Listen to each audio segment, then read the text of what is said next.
There comes a point in life where you've got to stop apologizing for outgrowing the people who had no intention of watering your soul. You can't keep setting yourself on fire just to keep someone else warm, especially when they never even noticed you were burning.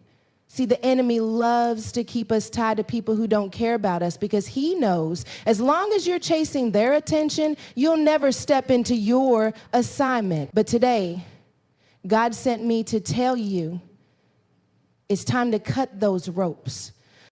Some of you have been walking around with a weight you were never designed to carry. You've been trying to earn love from people who only love what you can give them. You've been editing yourself, shrinking yourself, pouring yourself out, hoping that one day they'll see your value. But baby, when God called you, he didn't check their opinion. He didn't hold a vote. And the day you realize their approval is not your oxygen is the day you finally start to breathe.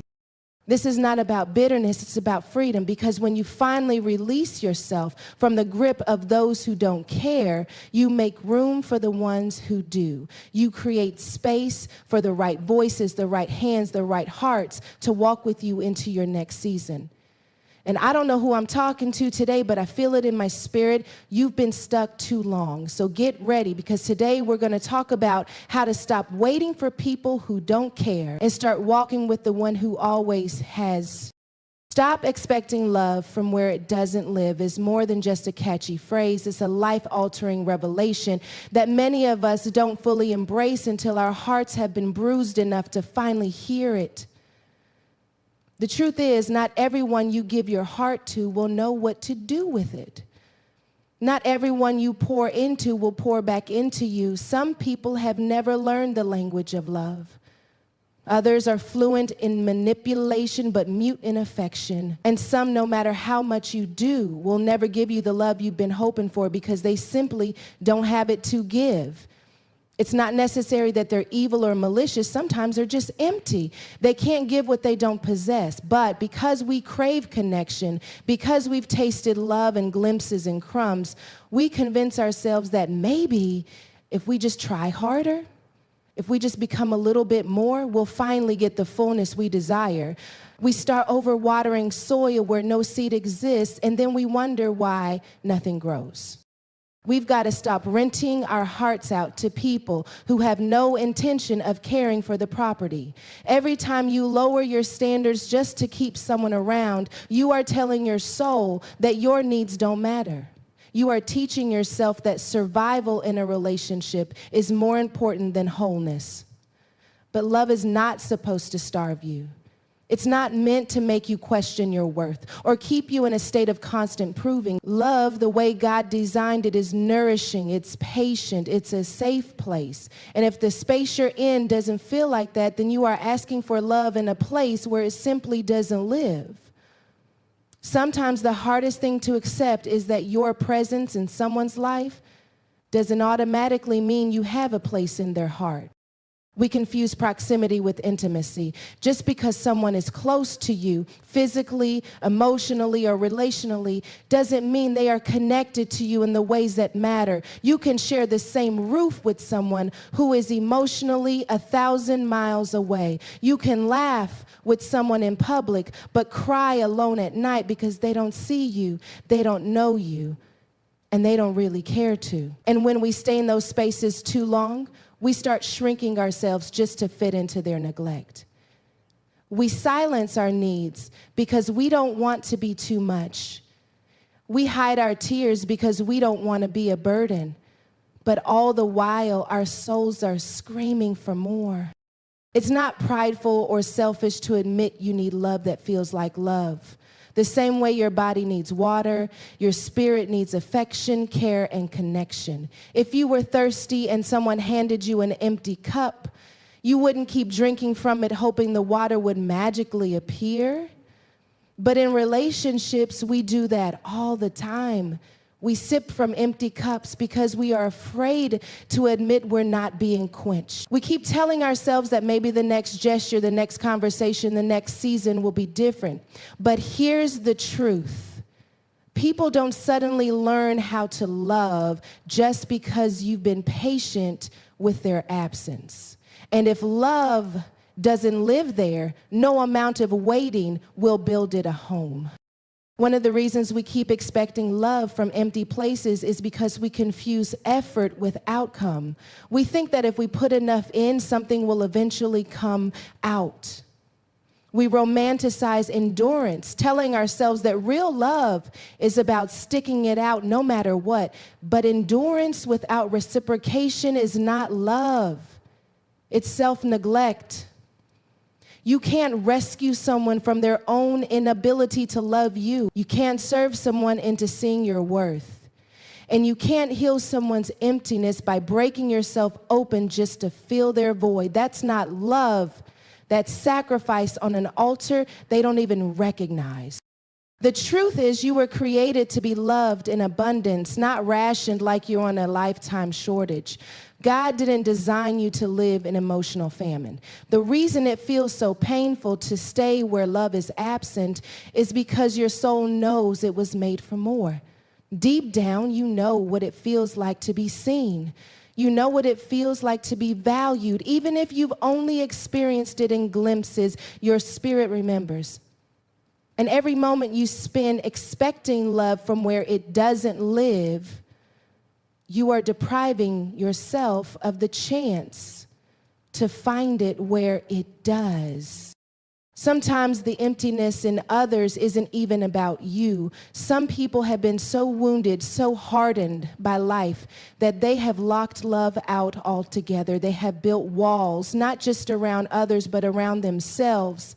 And while it's human to want to help them heal, you have to ask yourself, am I loving them or am I trying to fix them so that they can finally love me back? Because those are two very different things. Love is given freely. Fixing is a transaction. If someone can only offer you affection after you've met their list of conditions, that's not love. It's a bargain, and you are paying the price with your heart. We also have to confront the uncomfortable truth that some of us stay in loveless places because it's familiar. Maybe you grew up around people who didn't know how to express love. Maybe you learned early on that attention, approval, and affection had to be earned. So now when someone withholds love, you see it as a challenge instead of a red flag. You think, if I can just prove myself here, it will mean I'm worthy everywhere. But that's a lie. You were already worthy before anyone failed to see you. Your value doesn't fluctuate based on someone's blindness. Their inability to recognize your worth does not diminish it. And so the work is not in trying to convince them to love you. The work is in convincing yourself that you deserve to be loved without the convincing. It's in teaching your heart that you can walk away from empty spaces without guilt. It's in letting go of the idea that their change is your responsibility, because the longer you keep waiting for love from where it doesn't live, the longer you delay finding it where it does. Sometimes the most radical act of self-love is to stop knocking on doors that will never open and start walking toward the ones that already are. Your worth is not up for negotiation means you cannot put your value on the auction block for people to bid on based on their comfort, their convenience, or their level of interest. Too many of us have lived our lives like we are waiting for someone to appraise us, as though our value is only real once it has been confirmed by the opinions of others. But worth doesn't work that way. Your worth was set by the one who created you. And he doesn't change the price tag based on who's looking. Yet we've been conditioned to believe that if someone treats us poorly, if someone ignores us, if someone walks away, it must mean we weren't enough. So we start adjusting ourselves, lowering our voice here, dimming our light there, trying to make ourselves more palatable, more acceptable, more lovable. But in doing that, we are essentially telling the world that our value is flexible, that it can be altered depending on who's in the room. There's a dangerous trap in believing that the wrong person's inability to see your worth is a reflection of your actual value. Imagine a diamond in the hands of someone who has never seen one before. To them, it might look like just a shiny rock. They might toss it aside, trade it for something meaningless, or keep it in a drawer, collecting dust. But in the hands of someone who knows its worth, that same diamond is treasured, protected, and treated with care. The diamond didn't lose value in the first person's hands. It was simply in the wrong hands. Yet so many of us keep staying in the wrong hands, hoping they will suddenly recognize what they've been holding all along. We bargain with ourselves, telling our hearts to be patient, convincing ourselves that if we're good enough, quiet enough, pleasing enough, maybe their perception will change. But the truth is, perception doesn't set value. When you treat your worth as negotiable, you begin to live in a constant state of performance. You're always auditioning for love, always proving yourself, always making sure you hit the invisible marks someone else has set. And the danger of living that way is that you lose the ability to even recognize yourself. You start bending so much that your shape changes. You start compromising so much that your standards vanish. Before you know it, you're living in a version of yourself that was built entirely to please someone else. And while you may get temporary acceptance that way, it will never be the same as being loved for who you actually are, because deep down, you know they're not embracing you. They're embracing the edited version of you. You also have to understand that when you give someone the power to negotiate your worth, you're giving them permission to determine your limits. They decide how far you're allowed to go, what you're allowed to have, and even how much of yourself you're allowed to be. That's why so many people stay in relationships, jobs, or circles that keep them small, because they've subconsciously handed over the authority to define their identity. But the truth is, people will only treat you according to the standards you enforce. If you set no boundaries, if you communicate no standards, you leave the door wide open for people to discount you. And when they do, instead of correcting them, you adjust yourself downward to fit their limited view.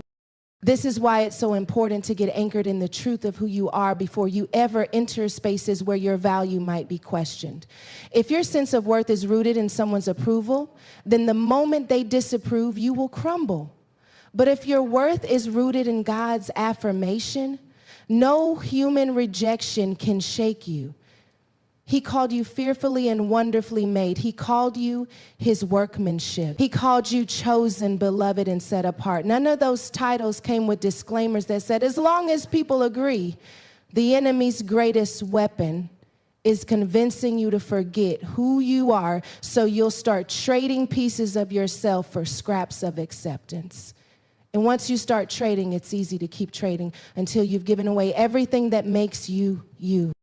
Another layer to this is how much of our worth we tie to what we can do for others. Some of us have been taught that our value lies in our usefulness. We believe that as long as we are giving, producing, solving, fixing, serving, or sacrificing, we are worthy of love. But the moment we have nothing to give or we decide to rest, we fear that the love we've been receiving wasn't love at all. It was a transaction. And the problem with transactional love is that it trains you to equate your being with your doing. You forget that you were worthy before you ever lifted a finger to earn it.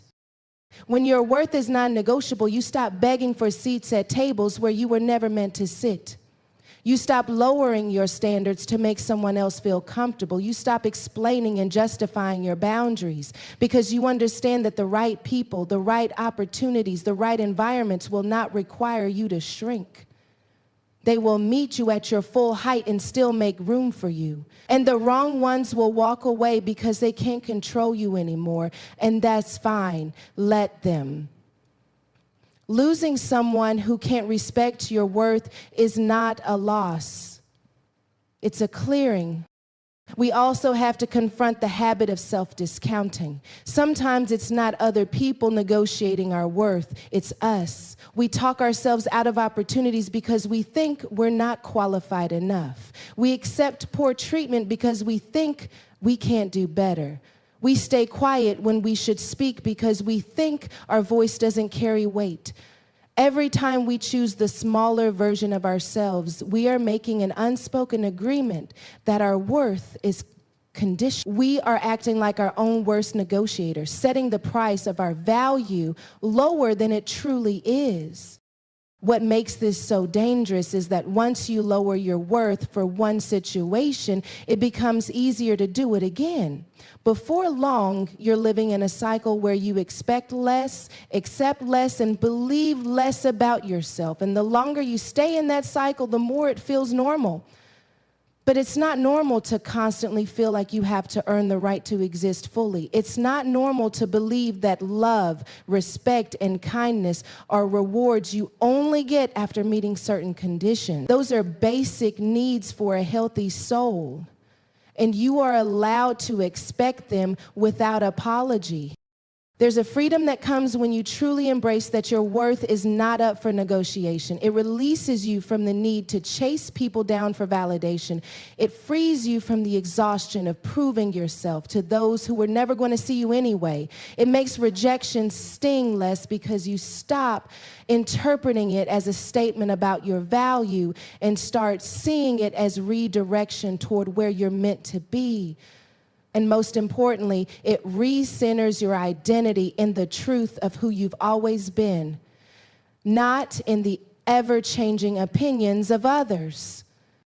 Release to receive, let go to make room for better is one of those truths that feels simple when you hear it, but becomes one of the hardest disciplines to actually live out. It's not just about walking away from people. It's about releasing attachments, habits, mindsets, and even versions of yourself that no longer serve where you're going. We often cling to things because they are familiar, because they once brought us comfort, or because we're afraid that if we let them go, we won't find anything else. But holding on to what is no longer meant for you keeps your hands too full to receive what is. Imagine trying to catch a blessing with clenched fists. You can't, because you're still gripping yesterday. Letting go is not a sign of weakness. It's a sign of trust. Trust in God's plan, trust in your own growth, and trust that life will not leave you empty-handed when you release what's weighing you down. The problem is we convince ourselves that if we just hold on a little longer, maybe things will change. Maybe the person will treat us differently. Maybe the situation will turn around. And in that maybe, we end up stuck in cycles that rob us of peace, joy, and opportunity. Sometimes the only thing standing between you and the better that's meant for you is your unwillingness to let go of what you've outgrown. We tend to associate release with loss, but release is really about alignment. You are not just letting go, you are creating space for what is right, what is healthy, and what is in season for you. Think about a tree in autumn. It doesn't cling to its leaves out of fear that new ones won't grow in the spring. It lets them fall because that's the natural order. If a tree held on to its old leaves, it would choke the life out of the new growth. In the same way, when you keep clinging to relationships that have run their course, roles that no longer fit, or beliefs that keep you small, you are blocking the new growth God wants to produce in you. Releasing requires courage because it often means letting go before you have proof of what's next. It's stepping out of a relationship without knowing who you'll meet after. It's leaving a job without having every detail of the next one figured out. It's ending a friendship that's turned toxic without yet seeing the healthy connections that will replace it. That space in between, the gap between release and receive, is the part that scares us the most. But it's also the part where our faith is stretched. You can't step into new territory while dragging the baggage of old seasons. Every time you let go, you lighten your load for the journey ahead. One of the reasons we struggle to release is because we romanticize the past. We look at what used to be and remember only the good moments, the sweet words, the hopeful beginnings. We forget the sleepless nights, the arguments, the unspoken resentments, the moments we felt unseen. This selective memory keeps us holding on to people and situations that in reality have been draining us for a long time. Release requires honesty, being willing to see things as they are, not as we wish they could be. And when you finally face the truth, you realize that keeping something that no longer loves you, serves you, or grows you is costing you more than it's giving. Letting go is also about releasing the need to control the outcome. We want to manage every step of the transition to make sure nothing hurts too much, to guarantee that what comes next will be exactly what we want. But life doesn't work like that, and neither does faith. There's a surrender in releasing that says, I trust that what's ahead is better than what's behind, even if I can't see it yet. That surrender is what opens the door for blessings you couldn't have orchestrated on your own. Sometimes the better God has for you won't fit into the plans you've been holding on to, and that's why he calls you to release them first. There's another layer to release that often gets overlooked. It's not just about letting go of external things, but also internal ones. You may need to release resentment you've been holding against someone who hurt you. You may need to release guilt over mistakes you've made. You may need to release the fear that has been keeping you from taking the next step. Internal release is just as important as external release, because what you carry in your heart and mind shapes what you're able to receive in your life. If your hands are open, but your heart is still full of bitterness, you're not truly in a position to welcome better. Releasing also challenges your identity, because we often define ourselves by what we hold on to. We say, this relationship is who I am, or this job is who I am, or this role is who I am. And when it's time to let go, it feels like losing ourselves. But you are not your title, your relationship status, or your current circumstance. You are more than what you've been holding on to. Release reveals that your identity was never in those things. It was in you all along. The more you let go of what isn't truly you, the more you discover who you've been underneath it all. The act of release is also an act of self-respect. It says, I know I deserve more than what I've been accepting, and I'm not afraid to walk away to make room for it. Sometimes we think holding on shows strength, but in reality, it's the letting go that proves how strong you are. It takes courage to release something you've prayed for, invested in, or built your life around when you realize it's no longer aligned with who you are or where you're going. That courage becomes the bridge between your current reality and the better that's waiting for you. There's also a spiritual principle at work here. God often calls us to release before he reveals. Abraham had to leave his homeland before God showed him the promised land. The disciples had to drop their nets before they knew the fullness of the mission they were stepping into. Over and over in Scripture, we see that release is a prerequisite for receiving. The reason is simple. What God has for you can't fit into the container of your old life. He's not trying to take from you to punish you. He's making space in you so he can pour more into you. And sometimes the better you're making room for isn't a person, a job, or a material blessing. It's peace. It's clarity. It's self-worth. It's waking up in the morning without anxiety sitting on your chest. It's knowing you're in environments where you are valued, respected, and loved for who you are. The better might be intangible, but it's life-changing. You can't receive that kind of better if your heart is still tangled up in what's hurting you. The moment you release, you start to breathe differently. Your spirit starts to expand. Your vision starts to clear, and the space that was once occupied by what was draining you becomes a place where what you've been praying for can finally land. God's plan doesn't require their permission. It's a reminder that the calling on your life was never a community vote. When God spoke over you, when he wove your purpose into the fibers of your being, he didn't pause to check if the people around you were okay with it.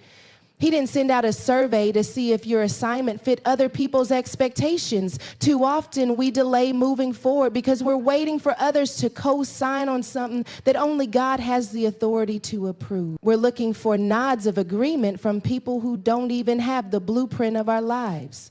People who see only a fraction of the story. People who may be more committed to their comfort than to your growth. And in doing so, we end up putting divine timing on hold just to satisfy human opinion. The truth is, not everyone will understand the path God takes you on, and that's okay. They're not supposed to. He didn't call them to carry your vision. He called you. There are parts of your journey that will seem strange, even reckless to those who don't know the voice you're following.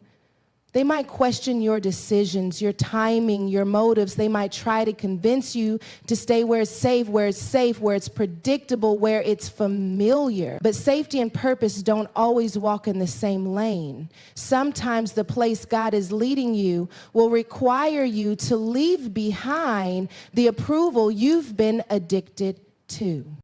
We live in a world that trains us to seek validation before action. Before we take a step, we want to make sure someone else thinks it's a good idea.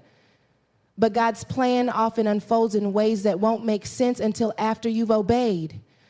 Noah looked foolish building an ark when there wasn't a drop of rain in sight. Moses didn't look qualified to lead anyone out of Egypt.